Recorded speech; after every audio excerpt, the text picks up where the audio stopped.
Picking up where we left off. So, like I said, we were in yesterday about when you were with your expat and all that stuff that happened with her husband forcing you to have to leave town because he threatened to kill you and your family because he found out you was with his we wife. probably need to add a little bit to that. Okay.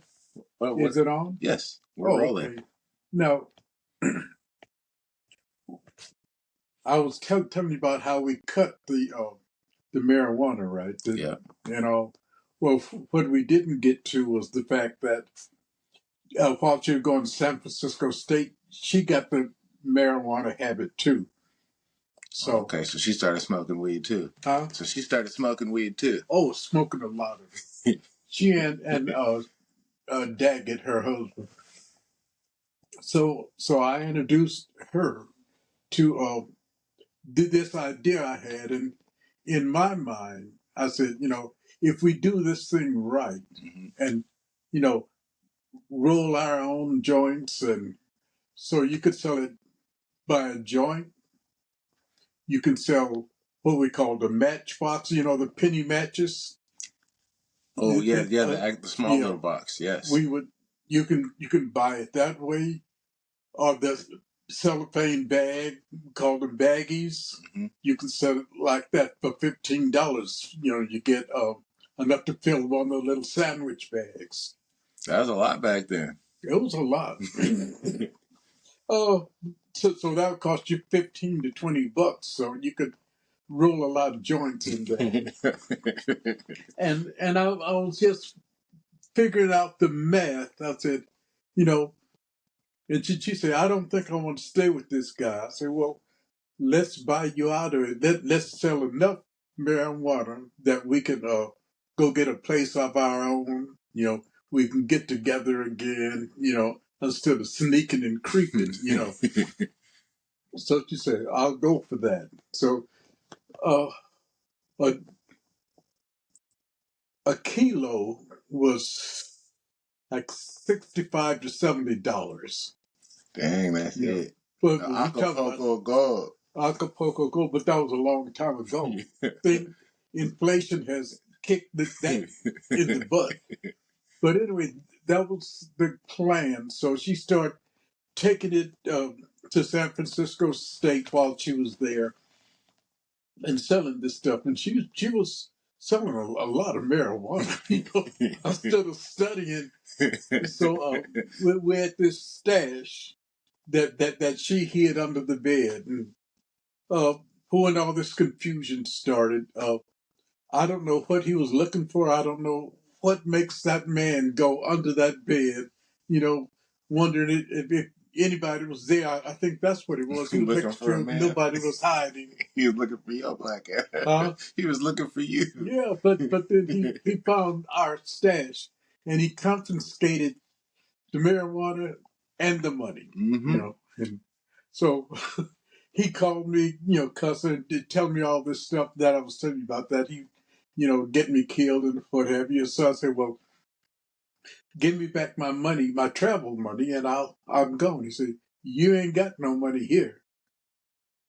I said, yeah, we had a whole bunch of money. He says, well, you ain't got it no more. Yeah. I said, well, what about my stash? He said, you ain't got no. So my mother knew there was something fishy going on in my life. So I went and told her, I said, Mom, I'm moving to Seattle. And she said, yeah, that's probably best for you, So I up and packed the few things I had and moved on to Seattle. And I figured this time for a new chapter anyway. Yeah. Because, for once I got back from Korea, my head wasn't straight. I was doing too much marijuana, doing way too much alcohol. We got hooked up with that rum Rico rum, 151 we called it, 151 proof. It'll tear up your head. It will tear up your head. I've had some good times with some 151. You did? Yeah. Oh no, you ain't supposed to be drinking that stuff. You ain't even supposed to be they shouldn't even be selling that stuff. It'll screw you up. Oh yeah, See, that's high octane. yeah. So anyway, I did start the new life in a new world up here. I think I mentioned, or did I mention that they they thought I was a Cal student or Cal Yes. graduate. Yes, at Yeah. Boeing when you came Well, out. see, Before we get to that, though, I want to touch on some of your military time, if you don't mind, I kind of don't mind at backtracking to all. some of that.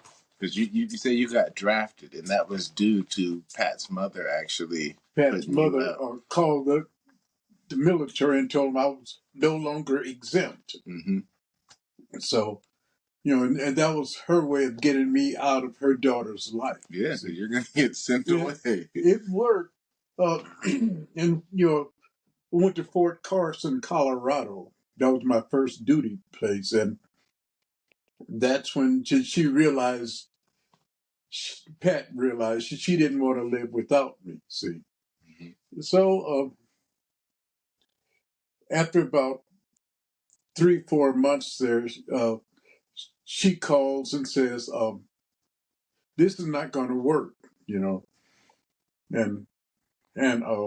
I said, well, what all is not working for you? I said, it ain't working here too much either. But her husband was 5'3", 5'2", 5'3", about 130 pounds. She was 5'8", 160 pounds. So there was a disparity there. Mm-hmm. He was at least 10 years older than her also. So he had a lot of negative things going in their relationship. Too small, too light, too old, for such a big, strong woman like her. So What year did you get drafted? in 64. In 64? I left on March the 4th, 1964.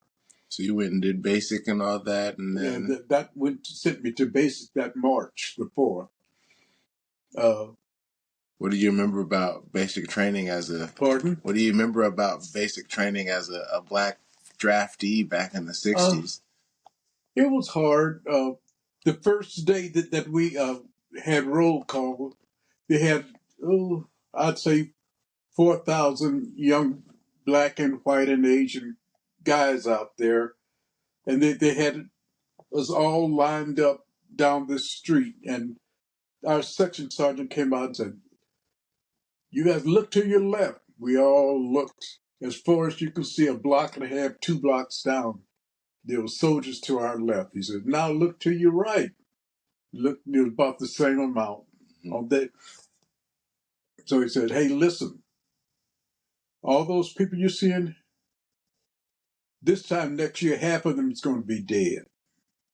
And I'm thinking, dang, dead. You're just turning 21. And, he hit, it kind of hit like a bombshell, thinking, so he said, we're going to prepare you to try to live, but no guarantees.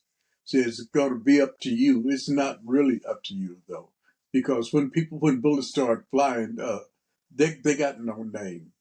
They got no destination. They just go. Yeah.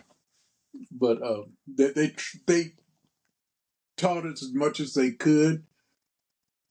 The things they were teaching you didn't apply to jungle warfare. See, if a person's there, you shoot them. They're dead or you're dead. See, so but see the Viet Cong, and they were assuming most of us were going to go to Vietnam. Mm-hmm. So what they would do is dig tunnels. They could dig a tunnel so fast and make your head swim. You'd see them go running and toward a location, then 500 meters away, they come back up, and that's how they would get behind us. And So you guys were training to prevent that kind of stuff? So you guys were training for those kind of scenarios? No, nobody had planned on that. Okay. You just assuming, like in the Korean War and World War I and II, the enemy faced you and they charge and you charge and people just shoot us well, it started off, person to person conflict. But the Viet Cong knew they were smaller and weaker, and not nearly as well armed as we were. So they had to be more innovative. They had hospitals underground. They had tunnels going everywhere. They had poisonous snakes that they would beat them and then tie them up over the tunnels. So the next thing coming through there, you're dead. They called them one step. And that means their venom was so strong. If they bite you within one step of when you were bit, you're dead. See, highly poisonous. And they were pissed off because somebody had been beating on them. See, but they did that to make them more aggressive. You see, so when we would send our tunnel rats, short guys, 5'1", 115 to 20 pounds, they could get in those tunnels that bigger guys couldn't get in. See, but they all would wind up dead. They could.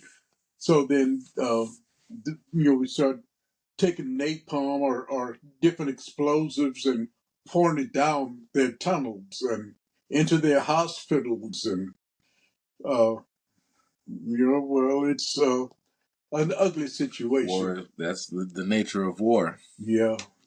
So what do you remember about your time when you were in Korea?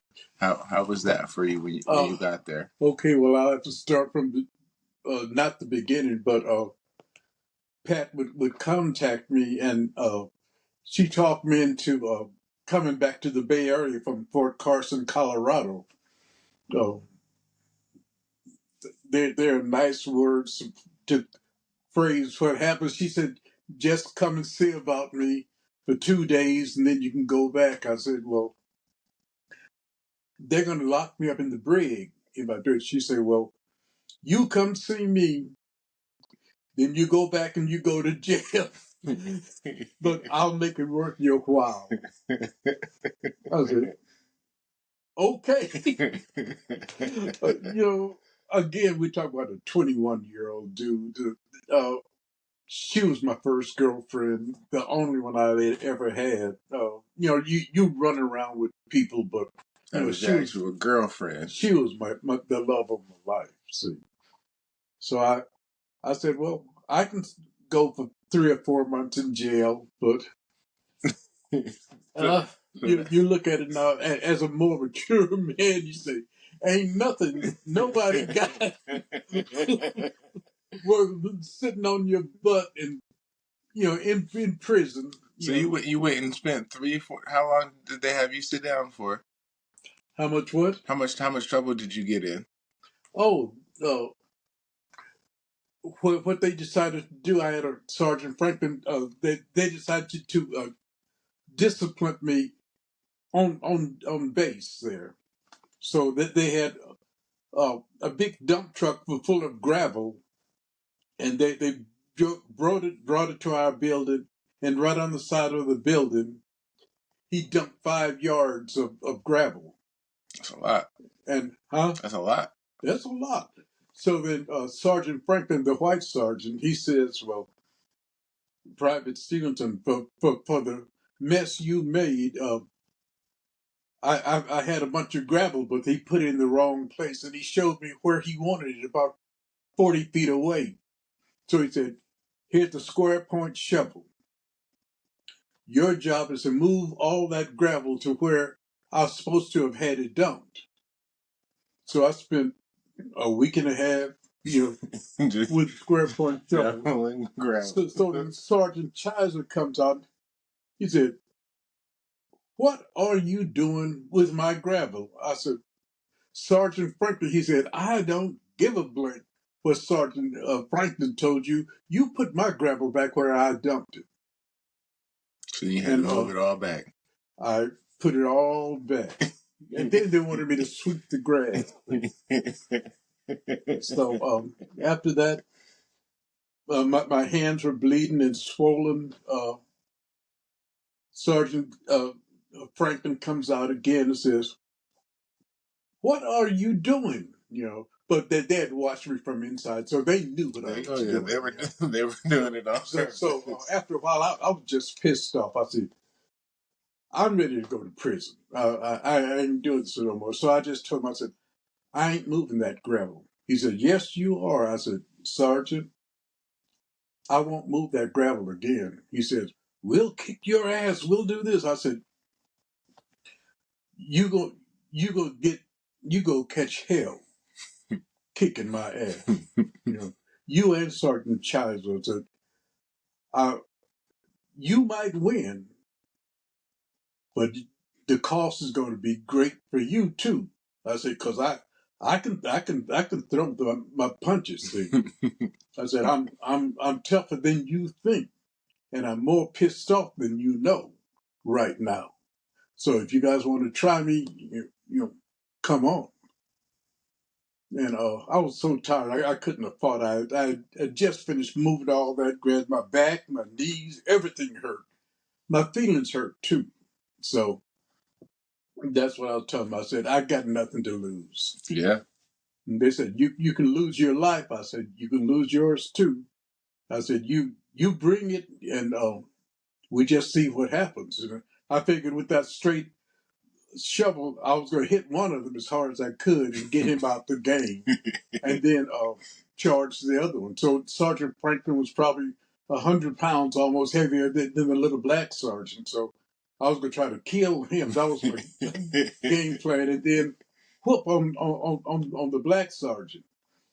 So they looked at me, and I think they could sense, well, this guy's ready to kill or die, And I was done. So he said, I arranged something for you, Sergeant Franklin said. So he said, we're going to send you to a place where if you want to go AWOL, help yourself, because we don't want you in America anyway. You're not one of our kind of people. I said, well, that's fine. So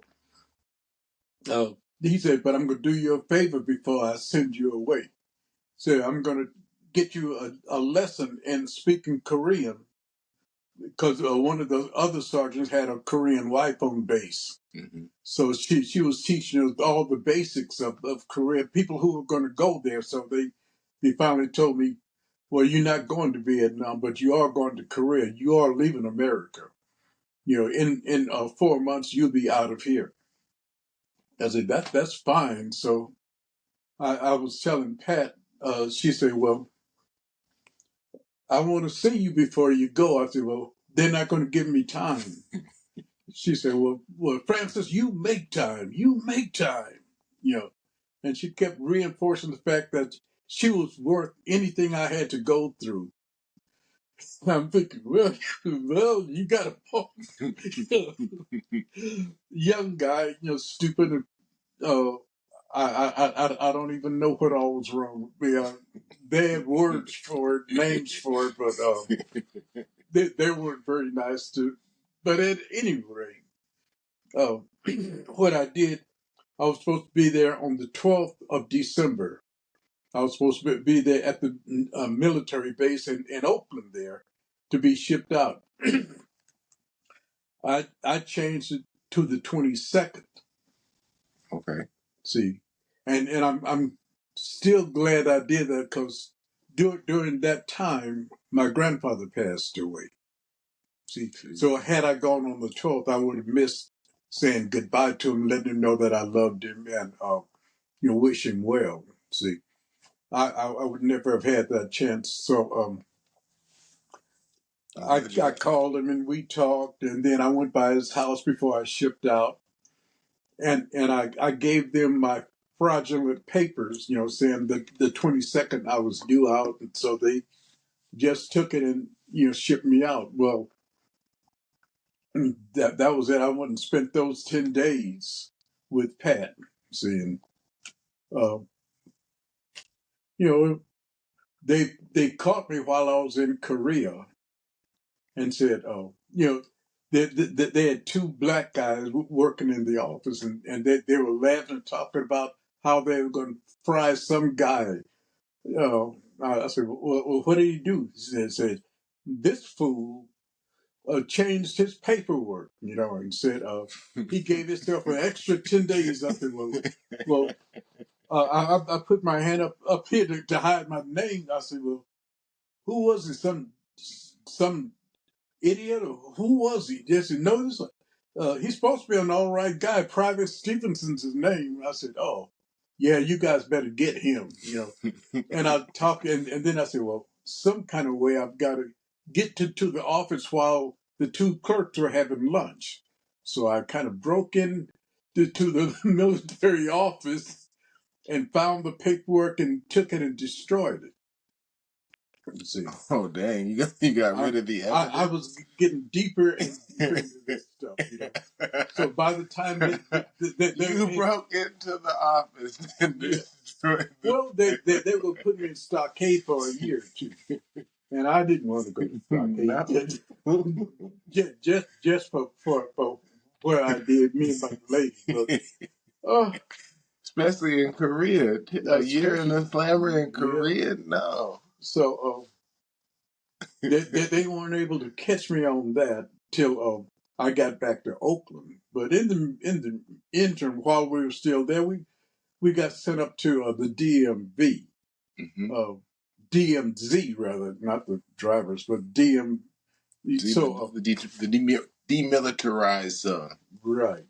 So we were up there trying to show of force to the North Koreans, and every now and then they had a few little Koreans who would come up on this hill right above our compound and shoot down at the guards trying to kill us. We had M14s, they had carbines. Our M14 was almost twice as powerful as their carbines, but at close range, that carbine would kill you. You'd had a bullet just a little more powerful than a 22. Okay.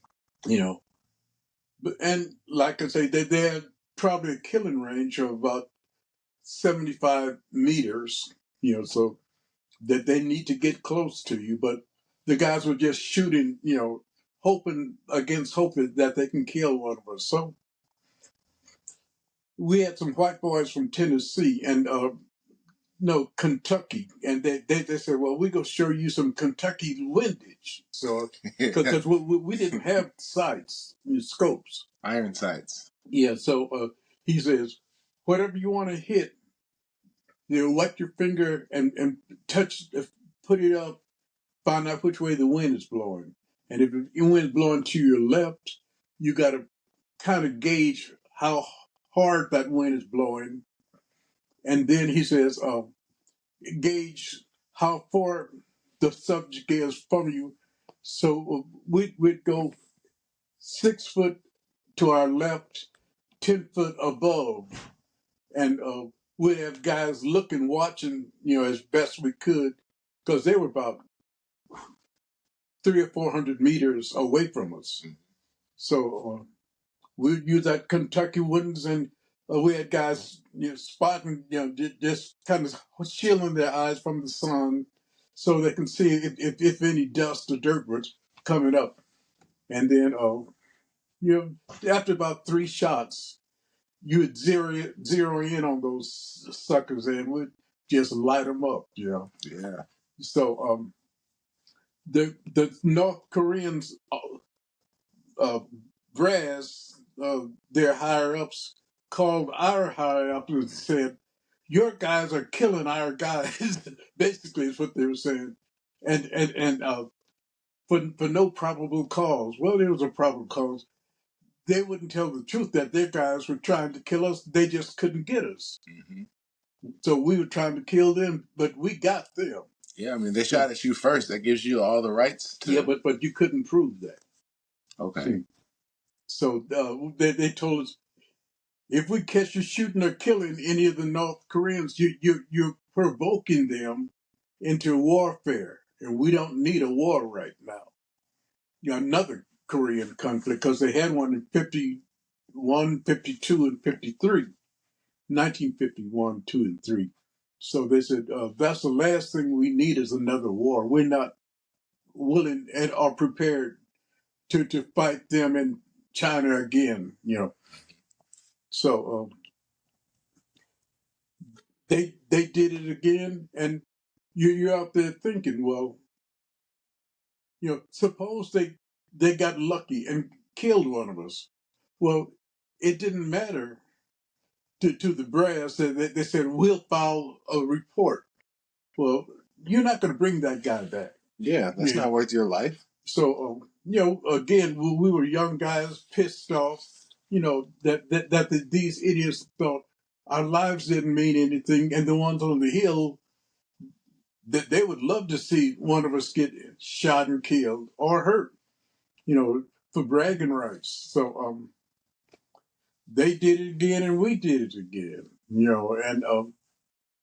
and then our brass, the higher ups decided, well, the only way to stop this, so they put out a memo to each section saying, uh, bring all of your brass, every bullet on base, we want to have accounted for.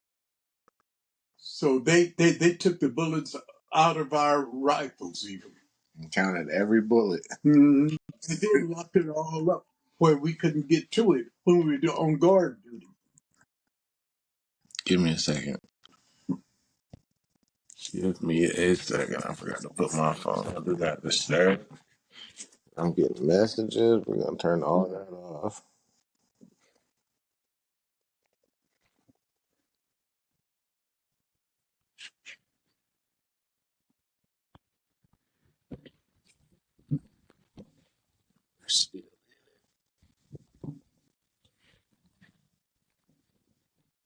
Perfect. So you said they came and they took even all of the bullets out of your guns and counted everything. So was that just so they could then they could hold people accountable afterwards because they would know how many bullets you were issued? Oh, they have people checking your foot locker, checking under your mattress, everything, making sure you didn't hide a bullet. See, so they figured that was the end of it. But see, when you have a drinking habit, guys, before all this stuff came down, we would sell bullets in the village, about 3/4 of a mile down the hill on our side. So you can get a beer for a bullet. Wow, what a trade! So in the village they had probably about 100 bullets there. So we all got us a few, and on guard duty, you're out there, and you're supposed to say, "Halt! Who goes there?" You got to say that 3 times before you can fire on anybody. Because if they don't answer, then So the guys were getting closer and closer, cutting down that hill, trying to get in killing range of us, knowing that we had no bullets. There were a couple of times they got on post in the motor pool, and you can hear them looking around and snooping around. So the only hope you had to stay alive is to hide under a truck. See, because they were looking in the backs of the truck, and every place that they can find security guards, and they couldn't find us. And then you get kind of angry and ashamed that all these little commies would come over and search and steal things off your truck, and just doing things because we couldn't fight back. yeah, that's bullshit. So later that one of the nights that they were doing that, and on their way leaving, we lit them up again, and they said, if we catch one of you, you'll spend the rest of your life in stockade for murder. See. And, we were trying to tell them, hey, look, those guys are in our compound in American territory looking for Americans to kill. They said, well, I didn't see anybody die. Well, no, because we hid. And they said, if you hide, that's a breach of your duty.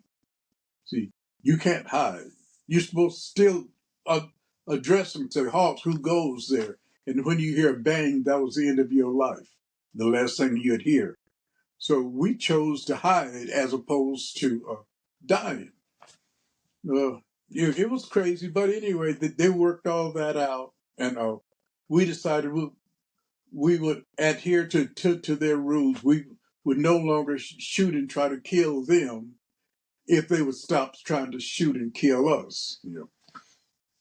So what they did to let us know how bad they could be, two American MPs and two South Korean MPs were in a Jeep coming back from somewhere that they were on, and they set up a 50 cal on that same hill, 50 caliber, and our guys estimated that they shot 5,000 rounds into that Jeep. Damn. See, and They you Swiss could, cheesed it. huh? They turned it into Swiss cheese. Oh yeah, oh yeah.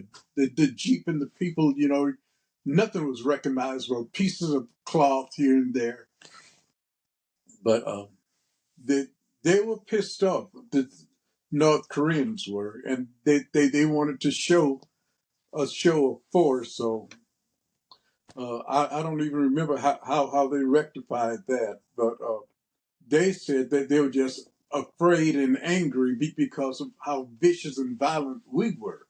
Well, we were only shooting back at people who were shooting at us. Our top brass knew that, but they were trying to save face. So that's how they get the four guys killed and just slaughtered. But, that kind of stuff, it probably still goes on because of the rivalry, the intentional violence there. But anyway, I I found out that they had a Bible camp. So if you got stressed and you felt like you couldn't handle anymore without going over the deep end, they'd let you go to this Bible school, that the chaplain had for a 2-week period, to chill and to, you know, talk to God and make your soul right with everything and everybody, and then they send you back. So I did that twice, and uh, unfortunately, I thought the booze was doing me more good at the time. Mm-hmm. So we would just get all liquored up and you know try to forget about all those things. You never really forget when somebody's trying to take your life, but you do as much as you can and be as close to that as you can. Uh, it was a bad experience.